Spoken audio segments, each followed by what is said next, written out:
নমস্কাৰ, মই মজিদ। বন্ধুসকল, বলকতে চাওক আজি সন্ধিয়াৰ 7টা গুৰুত্বপূৰ্ণ খবৰ।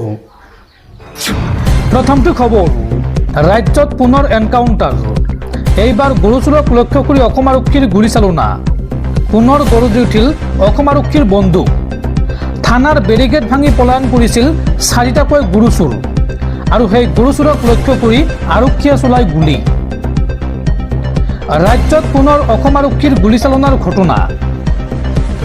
এইবাৰ সজাৰ নীলবাগানত গৰু চোৰক লক্ষ্য কৰি আৰক্ষীৰ গুলী। আশীনগৰত গৰু চোৰক লক্ষ্য কৰি গুলীচালনা কৰে আৰক্ষীয়ে। উদালি থানাৰ বেৰিকেড ভাঙি পলায়ন কৰিছিল 4টাকৈ গৰু চোৰ, আৰু চোৰকেইটাক ধৰিবলৈ পিছে পিছে আহিছিল আৰক্ষীৰ বাহন, আৰু সেই সময়তে পলায়ন কৰিবলৈ চেষ্টা কৰে 4 চোৰে। আৰু নীলবাগানৰ মুবাৰক বস্তিত আৰক্ষীয়ে কৰে গুলী। পথাৰত খেদি খেদি আৰক্ষীয়ে আটক কৰে 2 গৰু চোৰক, আৰু ঘটনাস্থলীৰ পৰা পলায়ন কৰে আন 2টা চোৰে। আৰক্ষীয়ে আটক কৰা চোৰ 2টা হৈছে ক্ৰমে হাইদৰ আলী আৰু হাৰুণ ৰছিদ, আৰু পলায়ন কৰা 2 চোৰক বিচাৰি অভিযান অব্যাহত ৰাখিছে আৰক্ষীয়ে। পৰৱৰ্তী খবৰ, অসম বিধানসভাত ভয়ংকৰ ঘটনা। বিধানসভাৰ উপাধ্যক্ষ নমল মমিনক আক্ৰমণৰ অভিযোগ কংগ্ৰেছৰ বিৰুদ্ধে। কংগ্ৰেছী বিধায়ক নুৰুল হুদাক গ্ৰেপ্তাৰৰ দাবীত উত্তাল সদন। হোৱাটছএপ যোগে নমল মমিনে আক্ৰমণৰ বিষয়ে মুখ্যমন্ত্ৰীক জনাইছিল সমগ্ৰ বিষয়, আৰু এই সন্দৰ্ভত সদনত উদাত্ত ভাষণ মুখ্যমন্ত্ৰী হিমন্ত বিশ্ব শৰ্মাৰ। বিধানসভাৰ বাহিৰত নমল মমিনক আক্ৰমণ কৰিছিল বিধায়ক নুৰুল হুদাই, আৰু এতিয়া নুৰুল হুদাক গ্ৰেপ্তাৰৰ দাবী মুখ্যমন্ত্ৰীৰ। হোৱাটছএপ যোগে নমল মমিনে মুখ্যমন্ত্ৰীক জনাইছিল এই আক্ৰমণৰ বিষয়ে। ৰূপজ্যোতি কৰ্মীয়ে অকণমান আগবাঢ়ি যাওঁতে আপোনালোকে ইছ্যু কৰিছে, কিন্তু কংগ্ৰেছতো এতিয়া গাত হাত তুলি দিছে, এই মন্তব্য মুখ্যমন্ত্ৰীৰ। বিধানসভাৰ বাহিৰত উপাধ্যক্ষক নমল মমিনৰ গাত হাত দিছিল বিৰোধীয়ে। অধ্যক্ষক এইদৰে অভিযোগ দিয়ে মুখ্যমন্ত্ৰী হিমন্ত বিশ্ব শৰ্মাই। ৱাজেদ আলী চৌধুৰী আৰু নুৰুল হুদাই উপদস্থ কৰাৰ চেষ্টা কৰিছিল উপাধ্যক্ষগৰাকীক, আৰু সদনত এই সন্দৰ্ভত উত্তপ্ত পৰিস্থিতিৰ সৃষ্টি হয়। বিধানসভাৰ অধ্যক্ষক এই সন্দৰ্ভত গোচৰ ৰুজুৰ আহ্বান মুখ্যমন্ত্ৰী হিমন্ত বিশ্ব শৰ্মাৰ। পৰৱৰ্তী খবৰ, ৰাজ্যত পুনৰ ভয়ংকৰ পথ দুৰ্ঘটনা।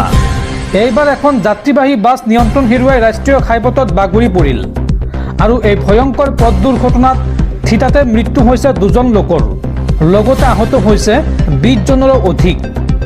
তেজপুৰৰ পৰা গুৱাহাটীলৈ আহি আছিল এই বাছখন। ৰাজ্যত পুনৰ ভয়ংকৰ যাত্ৰীবাহী বাছ দুৰ্ঘটনা।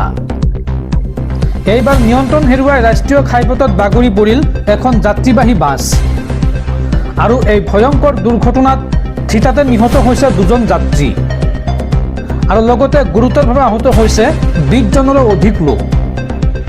আৰু সংকটজনক অৱস্থাত 6জন যাত্ৰীক গুৱাহাটী মেডিকেল কলেজ হাস্পাতালত ভৰ্তি কৰোৱা হৈছে।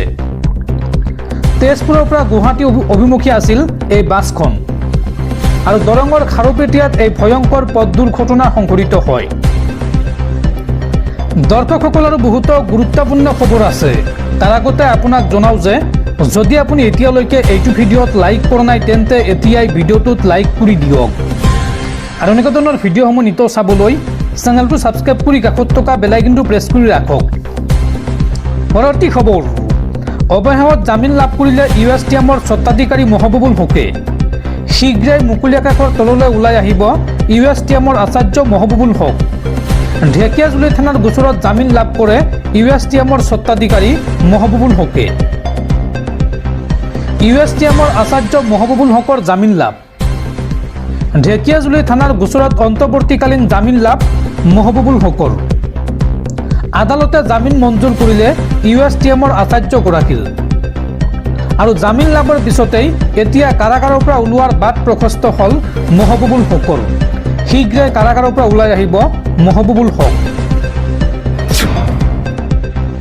পৰৱৰ্তী খবৰ, পঞ্চায়ত আৰু বিধানসভা নিৰ্বাচনৰ পূৰ্বে ৰাজ্যিক বিজেপিত খহনীয়া। বিজেপি এৰি কংগ্ৰেছলৈ শতাধিক নেতাকৰ্মী, আৰু সদল বলে কংগ্ৰেছত যোগদান কৰাক লৈ এতিয়া ব্যাপক চৰ্চা।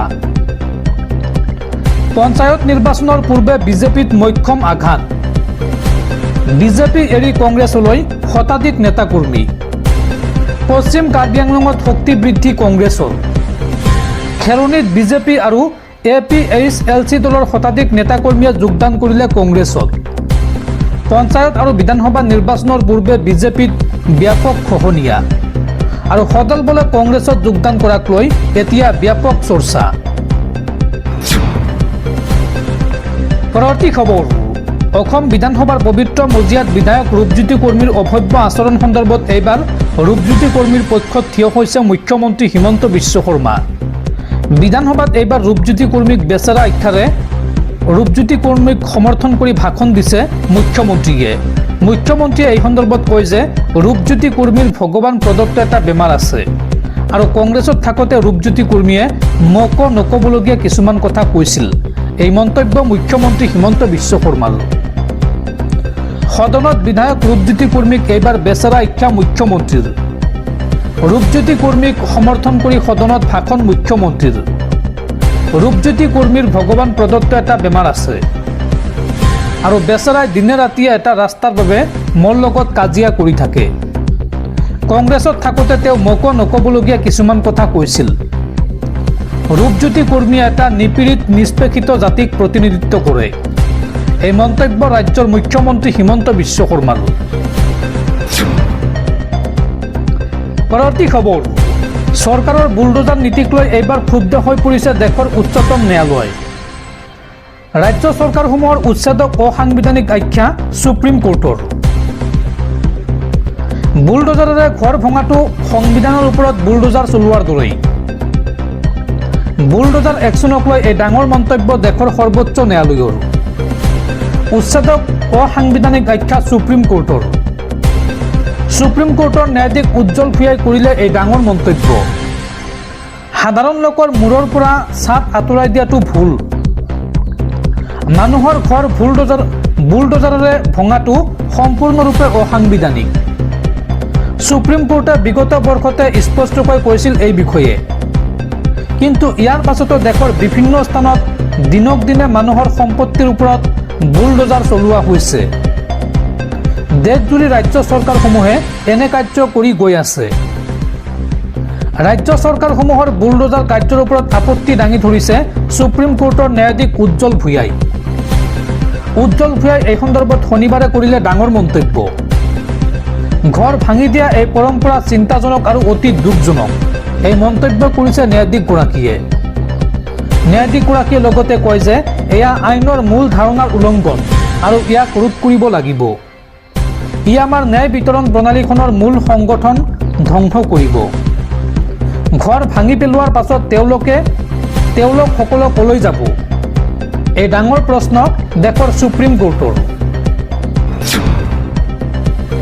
পৰৱৰ্তী খবৰ, পঞ্চায়ত নিৰ্বাচনক লৈ পুনৰ ডাঙৰ ঘোষণা মুখ্যমন্ত্ৰী হিমন্ত বিশ্ব শৰ্মাৰ। পৰীক্ষাৰ বাবে ৰৈ নাথাকে পঞ্চায়ত নিৰ্বাচন। পৰীক্ষাৰ মাজতে ৰাজ্যত অনুষ্ঠিত হ'ব পঞ্চায়ত নিৰ্বাচন। এই বৃহৎ ঘোষণা ৰাজ্যৰ মুখ্যমন্ত্ৰী হিমন্ত বিশ্ব শৰ্মাৰ। পঞ্চায়ত নিৰ্বাচনক লৈ পুনৰ মুখ্যমন্ত্ৰীৰ ডাঙৰ ঘোষণা। উচ্চতৰ মাধ্যমিকৰ পৰীক্ষাৰ মাজতে ৰাজ্যত অনুষ্ঠিত হ'ব পঞ্চায়ত নিৰ্বাচন। পৰীক্ষাৰ বাবে পুনৰ নিৰ্বাচন পিছুৱাই দিলে এই বছৰ আৰু নিৰ্বাচন পাতিব পৰা নাযাব। এই মন্তব্য মুখ্যমন্ত্ৰীৰ। মুখ্যমন্ত্ৰীগৰাকীয়ে লগতে কয় যে হায়াৰ ছেকেণ্ডাৰী প্ৰথম বৰ্ষৰ পৰীক্ষা পিছুৱালেও ৰৈ নাথাকে পঞ্চায়ত নিৰ্বাচন আৰু পৰীক্ষাৰ শেষৰ 2টা দিনত চলিব পঞ্চায়ত নিৰ্বাচন। বহাগ বিহুৰ পিছতে ৰাজ্যত অনুষ্ঠিত হ'ব পঞ্চায়ত নিৰ্বাচন। পঞ্চায়ত নিৰ্বাচনক লৈ এই ডাঙৰ ঘোষণা মুখ্যমন্ত্ৰী হিমন্ত বিশ্ব শৰ্মাৰ।